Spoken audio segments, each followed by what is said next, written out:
ప్రభువుని ఆధారము చేసుకోవడం నేర్చుకోవాలి మనం. మన పిల్లలు మన మీద ఆధారపడతారు, ఆధారపడాలని కోరుకుంటాం. మన పిల్లలు మన మీదే. అలాగే దేవుని పిల్లలంగా దేవుని మీద ఆధారపడడం నేర్చుకోవాలి. మన సొంత శక్తి, బలము, జ్ఞానము అన్నీ కూడా కొద్దిపాటిదే ప్రియులారా. జ్ఞానమునకు మించి ఉన్న దేవుడు ఆయన. జ్ఞానమునకు మనకొక బార్డర్ ఉంది. అసలు ఆయన జ్ఞానమునకు మితి లేదు. ఆయనను ఆశ్రయిస్తే జ్ఞానం. మనము బలహీనులము, ఆయన బలవంతుడు. ఆయనను ఆశ్రయించడమే అది జ్ఞానం కూడా. నా దగ్గర బలం లేదు, ఒక కుక్క మరుగుతుంది, వాడు నా కొడుకు చిన్నోడు, వాడు ఏం చేస్తాడో తెలుసా? కుక్కను చూసి చేతులు ఇస్తాడు, డాడీ ఎత్తుకో అని. ఆధారపడుతున్నాడు వాడు నాన్న మీద. వాడికి పెద్ద పెద్ద డైలాగులు ఏమి రావు, సింపులే. ఆధారపడుతున్నాడు అంతే. మన వ్యక్తిగత జీవితాల్లో కూడా సమస్యలు, ఇరుకులు, ఇబ్బందులు వస్తున్నప్పుడు ప్రభువు మీద ఆధారపడడం నేర్చుకోవాలి. కొంతమంది తమ మీద తాము ఆధారపడి దేవుని నుండి కార్యాలు చూడరు. కొంతమంది పూర్తిగా నిరుత్సాహపడి ఆత్మహత్యలు చేసుకొని వారి జీవితాన్ని ముగించుకుంటారు. కానీ కొద్దిమంది ప్రభు దగ్గరికి పరిగెత్తుకుంటూ వెళ్ళి ఆయన మీద ఆధారపడి ఆయన కృపను పొందుకొని వారి జీవితాల్లో ముందుకు వెళుతూ ఉంటారు. సో ఆయనను ఆధారం చేసుకుందాం. హల్లెలూయా. రండి, గడిచిన కొన్ని వారాలుగా వస్తున్నటువంటి వారు మీకు అర్థమై ఉండొచ్చు, కొన్ని ప్రార్థన గురించినటువంటి విషయాలను ధ్యానిస్తున్నాం. మొట్టమొదట మనం ధ్యానించిన ప్రియులారా, మొదటిది అపోస్తలుడైన పౌలు గారు కొలొస్సీలకు రాసినటువంటి పత్రిక 3వ అధ్యాయం 20వ వచనం.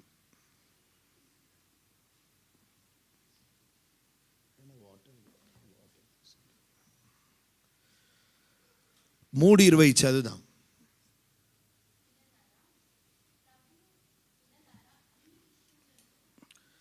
ఎఫెసీయులకు రాసినటువంటి పత్రిక 3వ అధ్యాయం 20వ వచనం. మనలో కార్యసాధకమైన తన శక్తి చొప్పున అంటే ఆయన శక్తిమంతుడు. ఆ శక్తి చొప్పున మనము అడుగు వాటన్నిటికంటేను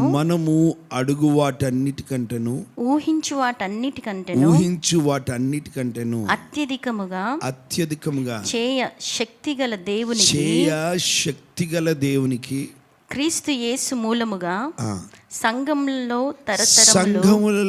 తరతరములు సదాకాలము మహిమ కలుగును గాక. ఇది 2 వారాల కిందట మనం చూసుకున్నాం. రెగ్యులర్గా వస్తున్న వారికి అర్థమవుతుంది.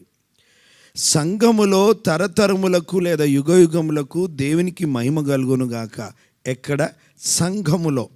ఎందుకు సంఘములో తరతరములు దేవునికి మహిమ కలుగును గాక అంటే, ఆయన సంఘమునకు శిరస్సు, సంఘమును తన స్వరక్తమిచ్చి సంపాదించుకున్నాడు. ఇది దేవుడు చేసిన కార్యం. కానీ పౌలు గారు 3:20లో చెబుతున్న మాట ఏంటిదంటే, చదవండి. తన శక్తిని బట్టి కార్యసాధకం, మనలో కార్యము మనలో కార్యసాధకమైన తన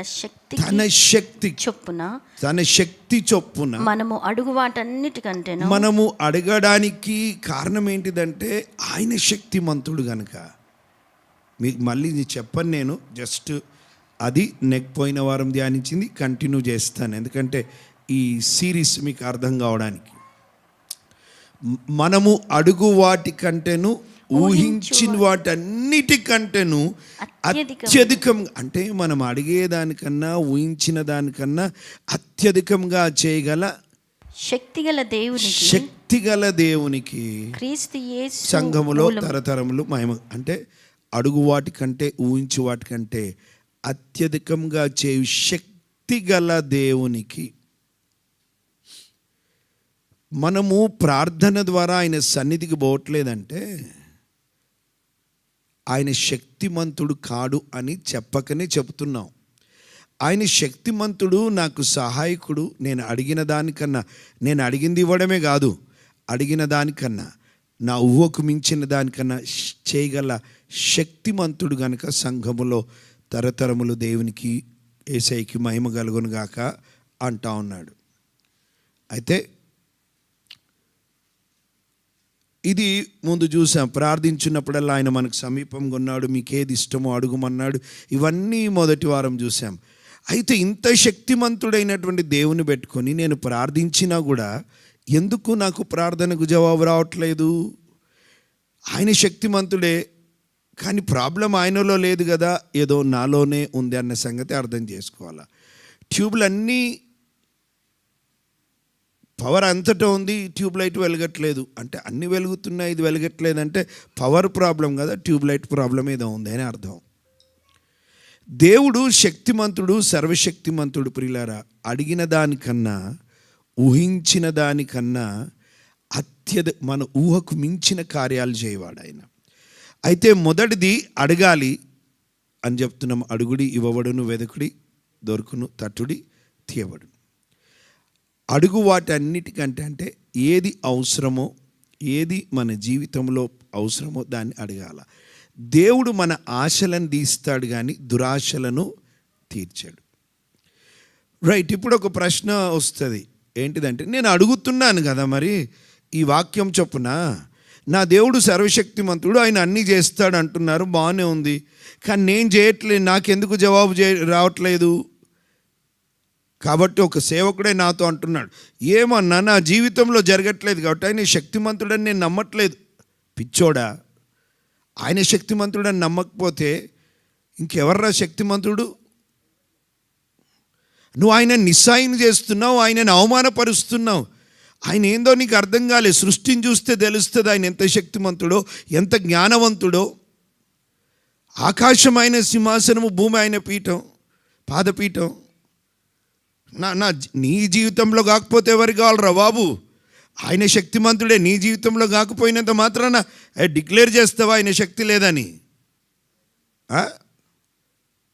మా జీవితంలో చేయట్లేదా? చేస్తున్నాడు కనుక ఆయన ఎంత శక్తిమంతుడో, ఎంత బలవంతుడో, ఎన్ని కార్యాలు చేయగలవాడో మాకు అర్థమైంది. నీకు అర్థం కావట్లేదు, ఎందుకంటే నువ్వు నమ్మట్లేదు, వెతకట్లేదు. అడిగినావా? అడగలే. మరి అడిగంది ఎట్లా? అడిగితేనే ఇస్తాడా? కొన్నిసార్లు అడగకుండానే ఇస్తాడు. కొన్ని అడిగితే ఇస్తానన్నాడు, అడగాలి. Praise the lord. ఇది విశ్వాసం. ఉదాహరణకి విశ్వాసంలో కొన్ని భాగాలు ఉన్నాయండి, చాలా జాగ్రత్తగా వినాలి. ఆ 12 సంవత్సరాల నుండి రక్తస్రావం కలిగిన స్త్రీ ప్రభును ముట్టి బాగుపడిన తర్వాత ప్రభు అన్న మాట ఏంటో తెలుసా? నీ విశ్వాసము, చెప్పండి, నీ విశ్వాసము. అసలు స్వస్థపరిచింది ఎవరండి? ఎవరు స్వస్థపరిచింది? డౌట్ లేదు దాంట్లో. కానీ ప్రభు అంటున్న మాట ఏంది? నీ విశ్వాసము నా మీద పెట్టుకున్నావు, నేను బాగు చేశా. హల్లెలూయా. నీ విశ్వాసం నా మీద పెట్టుకున్నావు, నిన్ను సిగ్గుపడని కార్యం చేశా. ఇక్కడ వ్యక్తుల విశ్వాసంను బట్టి ప్రభు అలా మాట్లాడాడు. ఇంకొక దగ్గర వారి అవిశ్వాసమును బట్టి ఆయన అక్కడ వారి మధ్యలో అద్భుతాలు చేయలేదు అని ఉంటుంది. ఇప్పుడు నేనేమంటాను, దేవుని శక్తి కన్నా మనిషి అవిశ్వాసం గొప్పదా? వారి అవిశ్వాసం వలన ఆయన అక్కడ కార్యాలు చేయలేదు. ఇప్పుడు ఎవరు గొప్పదండి? మనిషి అవిశ్వాసం గొప్పదా, లేదా అక్కడ దేవుడు శక్తిహీనుడైపోయాడా? కాదు. నమ్ముట నీ వలనైతే నమ్మువానికి సమస్తము. నీ బ్రతుకులో కాకపోతే మా బ్రతుకులో దేవుడు చేయడాన్ని ఎట్లా చెప్తావు? చేశాడు, చేస్తున్నాడు, చేస్తాడు. హల్లెలూయా. ఇప్పుడు ఒక ప్రశ్న రావచ్చు, మీరు అడిగితే ఇంకొన్నిసార్లు చూడండి, అక్కడ అవిశ్వాసమును బట్టి కార్యం చేయలేదు, ఇక్కడ నీ విశ్వాసం నిన్ను స్వస్థపరచని అన్నాడు. మార్కు సువార్త 2లో చూస్తాము. ఆ పక్షవాయువు గలవాణిని మోసుకొని వచ్చారు. అప్పుడు యేసుప్రభు అన్నమాట, అక్కడ వాక్యం రాసిన మాట ఏంటో తెలుసా? పరిశుద్ధాత్ముడు రాయించిన మాట, వాని విశ్వాసం కాదు, అక్కడ వారి విశ్వాసము చూచి. ఎవరిని మోసుకొని వచ్చిన వారి విశ్వాసం. మేబీ వాడు ఎన్నేళ్ళ నుంచి ఉన్నాడో వానికి విశ్వాసం లేకపోవచ్చు, డిసైడ్ అయిండొచ్చుగా చచ్చిపోవడానికి నా బ్రతికింతే అని. కానీ కొంతమందిని వానిని మోసుకొని వచ్చి యేసయ్య దగ్గరికి తెచ్చారు. ఆడ స్థలము సరిపోనందున ఇంటిపైకి ఎక్కి పెంకులు తీసి ప్రభువు ముందు వాడిని దించారు. ఆడ చెప్పబడిన మాట ఏంటో తెలుసా? యేసయ్య వారి విశ్వాసమును చూసి వానిని బాగు చేశాడు. మత్తయి సువార్త 9లో కూడా ఉంటుంది. చూడండి ఒక మాట అక్కడ, వాని విశ్వాసమా వారి విశ్వాసమా? మత్తయి సువార్త 9లో చూడండి, 2వ వచనం.